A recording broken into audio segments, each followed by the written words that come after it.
the taste that changed everything. The ship crashed hard. Metal screamed as it slid across the rocky ground, cutting deep lines into the soil. Sparks burst from the hull. One wing snapped off. Then silence. Smoke rose into the sky as a single figure pulled himself out of the broken wreck.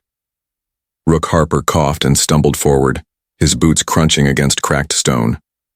His pilot suit was torn, his lip was bleeding. But he was alive. He looked around. He wasn't sure where he was. The landscape was strange. Soft purple hills, glowing blue plants, and air that smelled like honey. His ship had been pulled off course by a solar storm and dropped here, on a planet not marked on any chart. His water pack had melted in the fire, and he was very, very thirsty. Hours passed. The sun was hot and heavy. His throat felt like sand. Then, just before he passed out, he saw a figure, tall, thin, and glowing. When he woke up, he was inside a small hut made of smooth wood and silver cloth. Strange flowers hung from the ceiling, pulsing with light. A cool towel was on his forehead. Then he saw her. She was standing by the wall, holding a small clay jar. Her skin was pale like glass, with veins of glowing gold. Her eyes were wide and blue. Long white hair fell past her shoulders. Alien, but beautiful. She looked down at him. "You're awake," she said. Her voice was soft, almost like music. Rook tried to sit up. "Where am I?" "You're safe," she said. "I found you near the mountain. Your bones were nearly broken." "Who are you?" She hesitated. "My name is Jira. This is my farm." He looked around. "Is this your home?" She nodded. "It was my mother's, and hers before that." She helped him sit up. His body hurt all over, but the worst part was his thirst. His mouth was dry and his voice cracked when he spoke. "Water? Please." She shook her head. "We don't drink water. Not here." She lifted the clay jar and held it out. "This is what we drink." Rook took it without thinking. He sipped. Then his eyes widened. It was thick, but smooth. Warm. Sweet. Creamy like milk, but glowing slightly with golden threads. The taste was unlike anything he had ever known. "What is this?" he asked. Jira smiled gently. "It's called Virali. My people make it from the blossoms of the strongroot tree. We feed the tree with light. It gives us this in return." "It's amazing. Drink as much as you need," she said, so he did, and then he drank more. He finished the jar. She offered another. He drank that too. Hours passed. Jira gave him food, soft fruits, glowing bread, and cool soup from a stone bowl.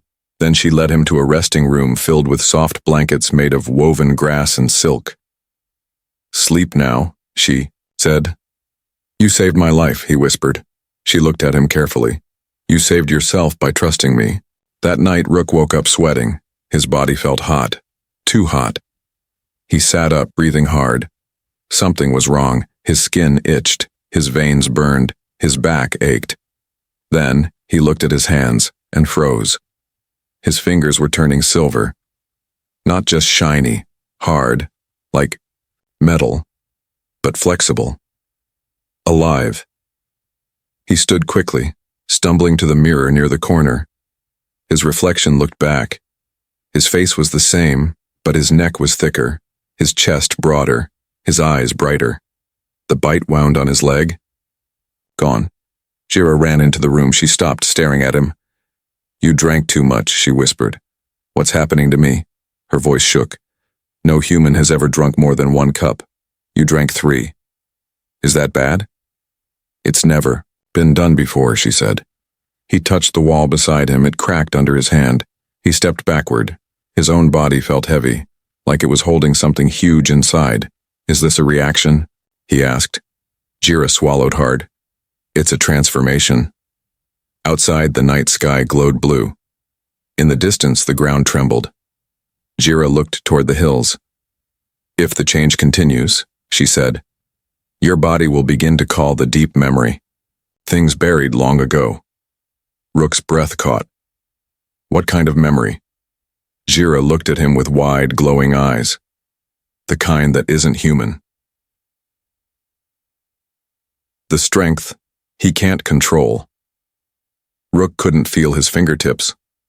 Not because they were numb, but because they didn't feel normal anymore. They felt like metal, alive metal. He sat on the edge of the bed, staring at his hands. His skin glowed faint silver, almost like armor, but soft, flexible. He clenched his fist slowly. The wooden frame of the bed cracked beneath him. Jira stood by the door, her arms crossed tight. You need to stop moving, she said gently. I can't, Rook whispered. My body's buzzing, like something's inside me, pushing. It's the milk, she said. It's still working. Outside, birds circled in the sky. The ground shimmered under the heat. But inside Rook, a storm was building. His muscles twitched. His heartbeat echoed in his ears like thunder. He reached for a small clay mug on the table to calm his nerves. The moment his fingers touched it, it shattered. The mug turned to powder in his palm. Jira flinched. You're not stable. I noticed, Rook said, trying to breathe slowly. Your body is too human to hold that much energy all at once. You didn't tell me it was dangerous. I didn't know you'd drink like a starved ox. She snapped, then softened. It's meant to be taken in drops. Drops. He looked down at his hands. And I drank 3 full jars. Yes, she said. You drowned in it. He stood and stepped toward her, but with each step, the floor cracked under his feet. The planks bent and groaned. He froze. I'm going to break your house. She shook her head. You're going to break yourself if we don't fix this. She led him outside, through the glowing field of blossom trees. Each tree had white petals with golden centers that pulsed with soft light. The air was warm and full of strange perfume. Jira pointed to a glowing pond. You need to cool your blood, she said. Get in. Rook walked to the edge and stepped in. The water wrapped around him like silk. And then, it hissed. The pond began to glow brighter. Steam rose. The water boiled around his skin. Jira's eyes widened. You're pushing too much energy. I'm not trying to. You're leaking it. Rook sank deeper, letting the water reach his chest. Slowly, the buzzing eased. His breathing slowed. The silver glow faded. For a moment, just one, it felt like peace. Jira knelt beside the water, her fingers brushing the surface. You're the first human to survive 3 jars of Virali, she said. You might be the only one. He looked at her. What would have happened if I drank 4? She gave him a sad look. You would have become something else. Later she gave him new clothes made from cooling thread. They shimmered dark blue with gold edges and adapted to his skin temperature. Rook sat under a tree, hands in his lap, staring at the glowing mark now rising on his chest just above his heart. A spiral, pale silver. Jira saw it. That's not normal. I figured, he said dryly. That's a memory seal. He turned. What does that mean? She hesitated. It means your body is starting to remember things that were never yours. That night the dreams began. Rook stood in a city made of light. He saw beings, tall, glowing, speaking without sound. He felt rage and fear. He looked down in the dream. His hands were not his. They were claws, and behind him something called his name, but it wasn't a human voice. He woke up gasping. The bed was gone, vaporized. His arms were steaming. Jira burst in, eyes wide. You burned the sleep cloth I dreamed, he said. Of what? I don't know, but I think it remembers me. Jira stepped back. The Virali isn't just food, she said. It carries genetic memory. My people drink it to connect with their ancestors. Rook stood up slowly. Then why is it working? On me? She stared at him, then whispered. Because maybe you're not just human anymore. The hidden recipe Jira sat alone inside her family's shrine. It was the oldest building on her farm, made of stone and wrapped in vines that glowed softly in the dark. Her hands moved carefully across a faded scroll, its edges cracked by time. The words were written in Virali script, the sacred language of her people. Only a few could still read it. Jira had learned from her grandmother long ago.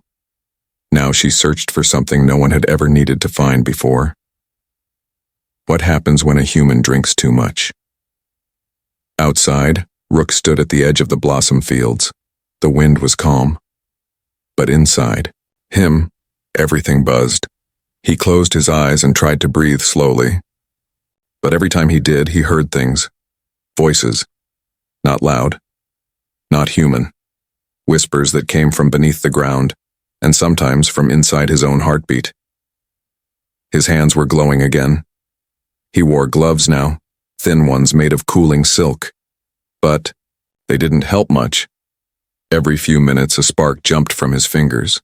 Trees bent slightly as he walked past. Flowers closed when he looked at them. He was becoming something else. Jira stepped out of the shrine with the scroll in her hands. She looked pale, scared. "I found it," she said. Rook turned. Found what? She opened the scroll. There was a drawing, a human-like figure surrounded by rings of light. His body was covered in spirals. A mark glowed on his chest. It looked exactly like the one on Rook. "This isn't the first time," Jira said. "Long ago, during the ancient Bloom Wars, a traveler came to our world, a soldier from the stars. They gave him the milk to save his life. He drank too much. And what happened to him? He changed. He became strong. Harder than stone, but he couldn't stop the transformation. His mind slipped. He remembered things that weren't his. Like my dreams," Rook said. Jira nodded. "Yes, that's the deep memory." She showed him a second drawing. It was the same man. But this time he was kneeling, eyes glowing, arms raised to the sky. Behind him a great shadow stood, something made of twisting roots and light. "What is that?" Rook asked. Jira looked away. "We don't say its name." "Why?"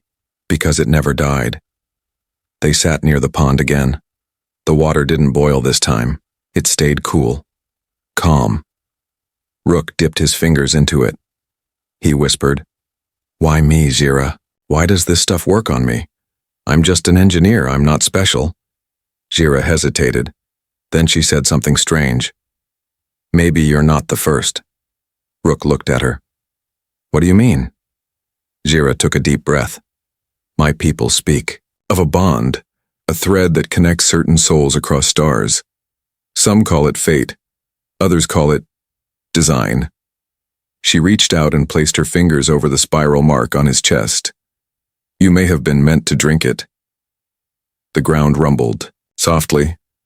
Far in the distance, a glow rose from the old ruins near the hills. Rook stood. "What's that?" Jira's eyes widened. "That's the root vault. It only responds to awakened blood." "You mean me?" She nodded.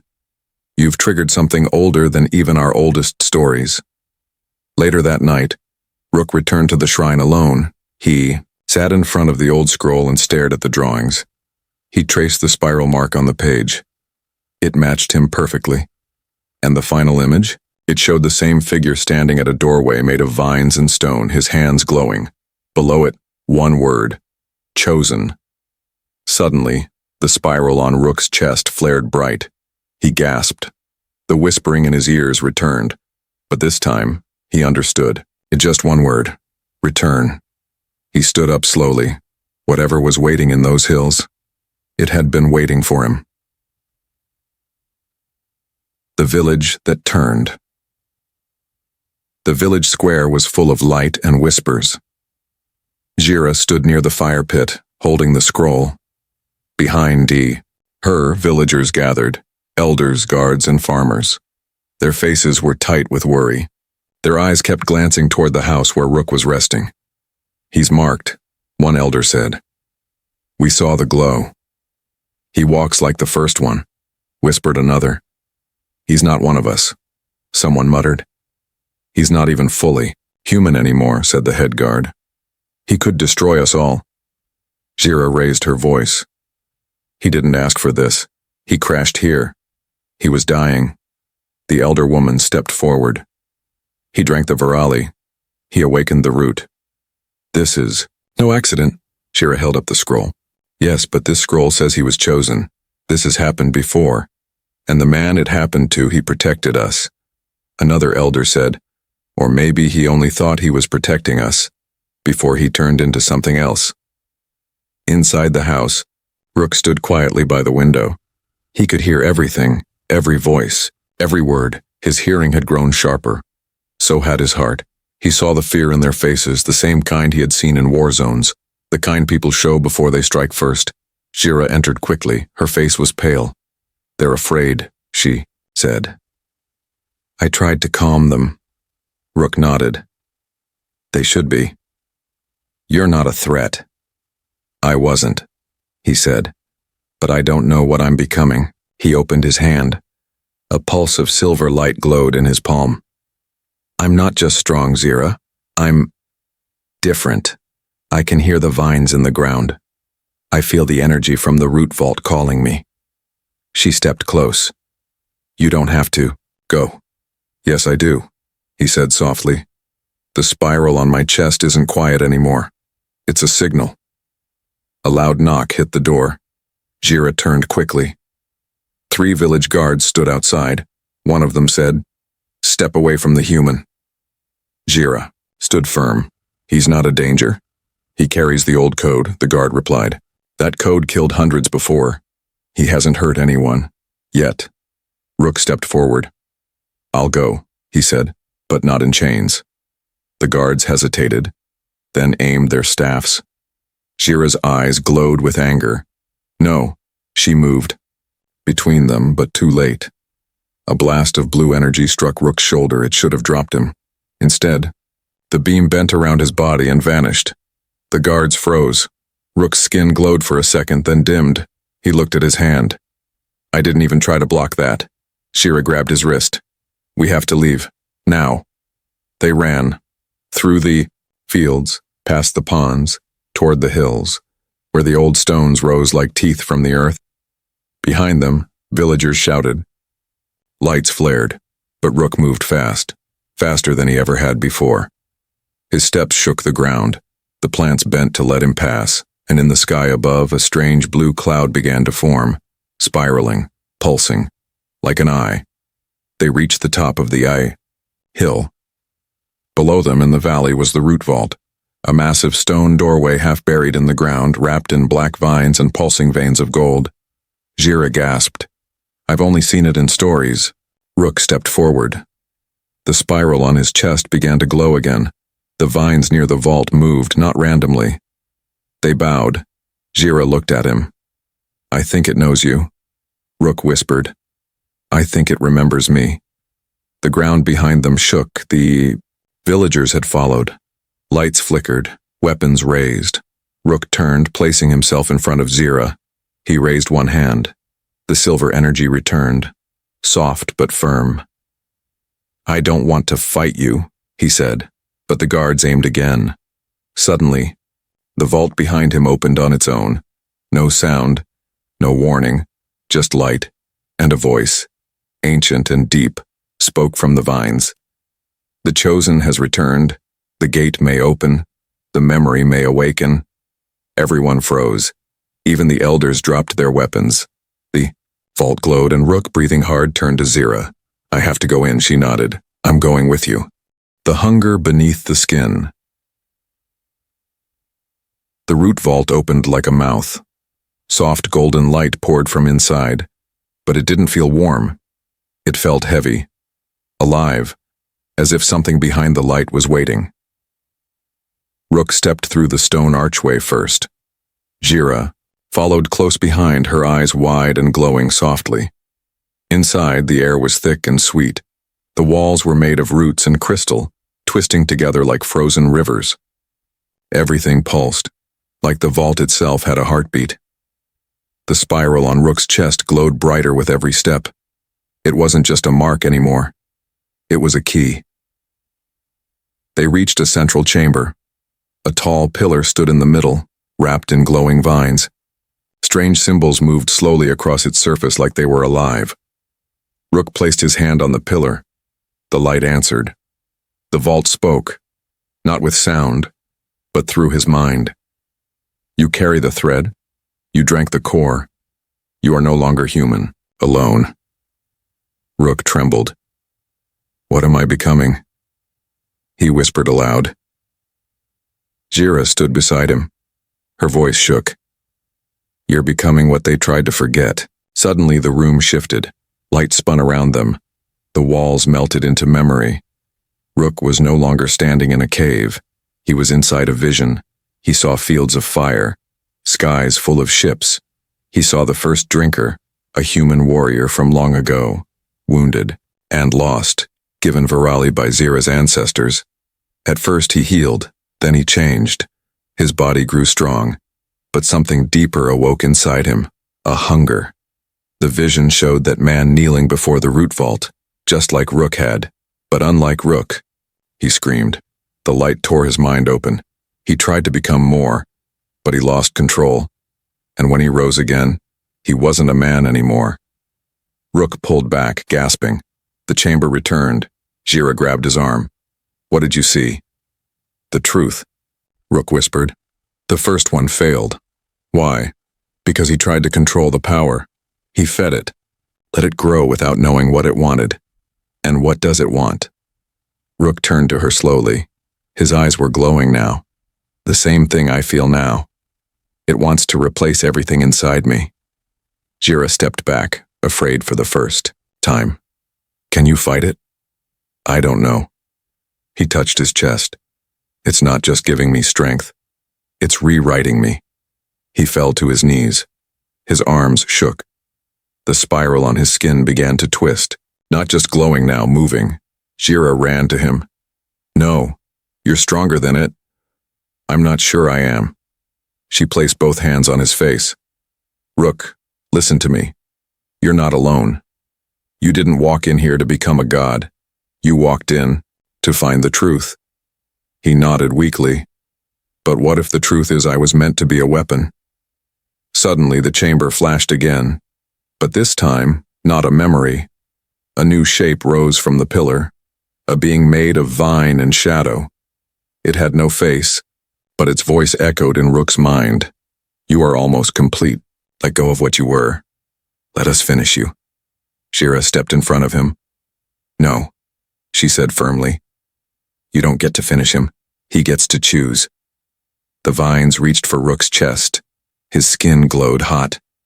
Pain surged through him. He screamed but held Zira's hand, and with all his strength he said, No, I remember who I am. The spiral stopped twisting. The vines froze. And then, everything shattered. Light exploded from Rook's chest. The chamber cracked. The pillar collapsed. The shadows vanished. And Rook, still glowing, stood tall. But his eyes were clear. He was, still himself, not a weapon, not a beast, not a forgotten echo, but human, transformed but not replaced. Jira reached out, touched his cheek. You fought it. He smiled, exhausted. I didn't fight it alone. Far above, the sky pulsed. The cloud that once hovered over the village faded, and in the air, peace returned. But deep beneath the surface, the vault whispered its final words. The hunger sleeps, but only because the chosen said no. The girl who helped him heal. The sky was soft again. No more dark clouds, no more shaking ground. The root vault was silent behind them, sealed once more beneath the soil. Rook and Jira walked slowly down the hill, back toward the village. He didn't speak. She didn't rush. They just walked side by side, their hands close, their steps in rhythm. Rook's body still shimmered faintly, his chest no longer burned. But the mark, the spiral, remained. It glowed gently, not as a warning, but as a reminder, a scar of survival. At the edge of the village, the people waited. Some carried weapons, others held children close. The guard stepped forward first, but Zira raised her hand. Wait. Rook stopped beside her. He looked different. Not dangerous, but not normal either. One of the elders walked forward. She had silver hair and hard eyes. You entered the forbidden place, she said. I had no choice, Rook replied. You returned, with power. I returned with control. You could have destroyed us.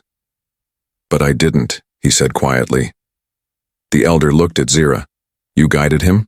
Zira nodded. I believed in him. And if you were wrong? I wasn't. Long silence. Then the elder slowly bent her head. A bow, not of fear, of respect. The villagers stepped back, clearing the path. Zira led Rook forward toward the healer's house. You need rest, she said. I'm fine, he replied. She gave him a look. Your skin is glowing and you just wrestled ancient memory roots. He smiled. Okay, maybe a little rest. Inside the healer's home, Rook sat on a soft mat. Zira lit a small flower lantern, its petals opening with a warm glow. She brought a new drink, less sweet, clear, and cool. What is it? He asked. A calming tea, she said. Not milk, no surprises. He laughed softly and sipped. For the first time in days, he felt peace. Do you feel different? She asked. Yes, he said, but not just in my body, in my mind. I feel like I've seen something older than everything. Did it scare you? Yes, he said, but not as much as the thought of losing myself. You didn't, she said, because of you. Zira sat beside him. You fought the hunger. That was your strength. No, he said, shaking his head. That was your voice, holding me, reminding me who I am. She looked away. I didn't know if it would be enough. It was. He reached out and touched her hand, warm, real, strong. Outside, the children gathered around the fire pit. They spoke in hushed voices. The man with the silver hands, one said. He stopped the root, whispered another. He came back for her. The elders said nothing, they just listened, because stories had power, and this one was spreading. Days passed. Rook stayed in the village. He helped repair the blossom fences. He learned the songs that fed the trees. He laughed with the children. The spiral on his chest faded slowly, not away, but into peace. One evening, Shira and Rook sat by the pond again. The water was calm. The moon above was full and golden. You're better now, she said. I'm not done changing, he replied. But now, I choose how it changes me. She looked at him. Soft. Quiet. You could go back. To your people. To space. I could, he said. Will you? He looked at her and smiled. I think I already found where I meant to be. In the distance, new trees began to grow, faster than before. The land was healing. Not just because the vault had been sealed, but because the one who returned had chosen not to become a god, but to stay human. The milk that made a hero. The stars above the village were brighter than ever. Children ran through the blossom fields, laughing. The sky was clear. The root vault was silent. And Rook Harper, the human who drank too much, changed too fast, and faced what no one else could, stood at the center of it all. Not as a monster, not as a warrior, but as a protector. Word of what happened on Zira's world began to spread.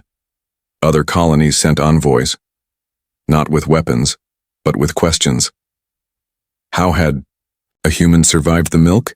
How did he stop the hunger? What did it mean for others? Zira stood beside Rook during every answer. She spoke of kindness, of trust, of balance. The milk was never a weapon, she said. It was always a gift, a connection. Our fear made it dangerous, but Rook showed us what it could be. A year later, the villagers held a festival, the blooming day. It had been silent for generations. Too risky, too old. But now, the trees bloomed like never before. Golden flowers opened under the twin moons. The air was filled with glowing petals. And at the center of the celebration stood Rook and Zira. Statue was unveiled. It showed two hands, one human, one alien, holding a glowing jar. Below it, the carved words said, "He drank what should have ended him. She gave what should have stayed hidden. Together, they gave the galaxy a new beginning." The milk once feared became a symbol. It was no longer kept locked away. Instead, it was shared, drop by drop, with care and respect. Not for power, but for understanding. Rook still carried the mark on his chest. Not as a curse, not as a wound, but as a reminder that even the strongest forces in the galaxy can be changed by a choice made in kindness. One evening, a small alien child asked Zira, "Is it true? He drank too much?" Zira laughed softly. "Yes, more than anyone ever had." "Wasn't that dangerous?" She smiled and looked at Rook, who stood nearby fixing a blossom pipe. "It was," she said. "But sometimes the biggest mistakes become the greatest stories." That night by the pond, Zira sat beside Rook. The moonlight touched the water. The air smelled sweet with fresh flowers. She leaned her head on his shoulder. "You never asked me why I helped you," she said. "I think I know now," he replied. She smiled. "Why?" "Because I didn't see a weapon, and you didn't see a monster." He paused. "We saw each other." She looked up at the stars. "Do you think others will come? Try the milk?" Rook chuckled. "Maybe." "Should we warn them?" He grinned. "Let's just give them one jar, at a time." They both laughed. The story of the man who drank too much alien milk was told across many worlds. Some believed it, some didn't. But those who visited the little village always noticed how calm the flowers were, how bright the children smiled, and how the human with silver hands and a glowing chest always had time to stop, help, and listen. He never wore armor again. He never raised a weapon. But everyone called him the same name, the human who chose peace. And in the quiet places where roots run deep and memory still breathes, the old vault sleeps, content. Because someone once stood before it and said no.